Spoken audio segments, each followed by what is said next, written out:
আজকে আমি বড়ই ফুটি বানাইছি, খুব সুন্দর উঠছে দেখুন। এই যে বড়ইটা লইছি আজকে, এই যে ডেটাটা পরিষ্কার করবো এরকম সবটা। এখন আমি এটা জল দিয়ে ধুই,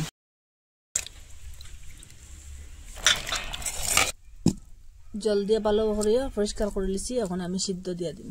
এখন আমার বড়ইটা সিদ্ধ হয়ে গেছে, তখন ফুলে গেছে, পুরা ফুলে গেছে। আমি গ্যাসটা বন্ধ করে দিলাম। এখন যত ইয়া সবটা এরকম করুন, ভিতরটা পাখর সবটা এরকম করে কাটাই।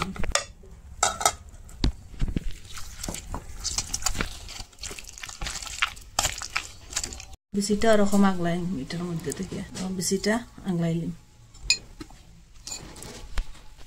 বিচিটা আমি সবটা বাছি লিছি, এরকম করিয়া সবটা বিচি আগলাই লিছি এইটার মধ্যে। বিচিটার মধ্যে একটু জল দিয়ে দিন, ওইটা থেকে আরো একটু বাকর বিচিটা পরিষ্কার করলাম। বিচির মধ্যে থেকে আরো একটু বাড়ি গেল, বিচিটা পরিষ্কার হয়ে বাড়ি গেল।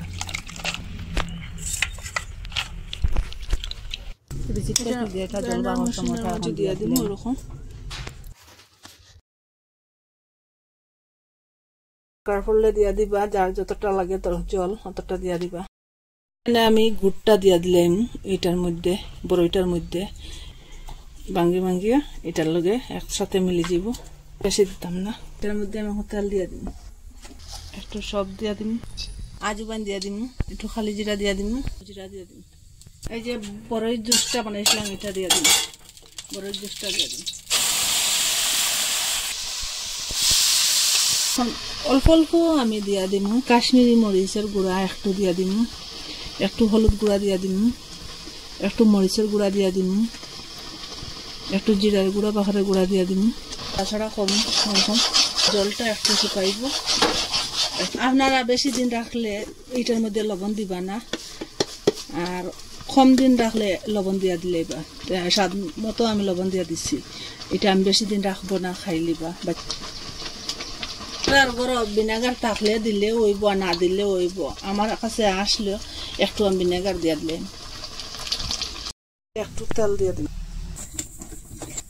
জলটা শুকাই গেছে এরকম, জলটা শুকাইয়া খড়াই নিচে দিয়ে লাগিয়ে দিয়ে এখন আমি গ্যাসটা বন্ধ করলাম। এখন শুকাইছে, আমি একটা তালের মধ্যে তেল লাগাইয়া রাখলাম, এটার মধ্যে এখন সবটা ডালিম ওরকম সমান করিয়া। একদিন শুকানোর পরে আমি ওরকম খাটিয়া দিলাম, আর পরে শুকানোর পরে খুব সুন্দর করে উঠাইতাম পারো। খুব সুন্দর শুকাইছে। এখন একটা একটা করিয়া ওরকম যে সুন্দর করিয়া উঠে, আপনারা ওরকম বানাইবা। আর লাইক কমেন্ট শেয়ার করবা, সাবস্ক্রাইব করবা, সাপোর্ট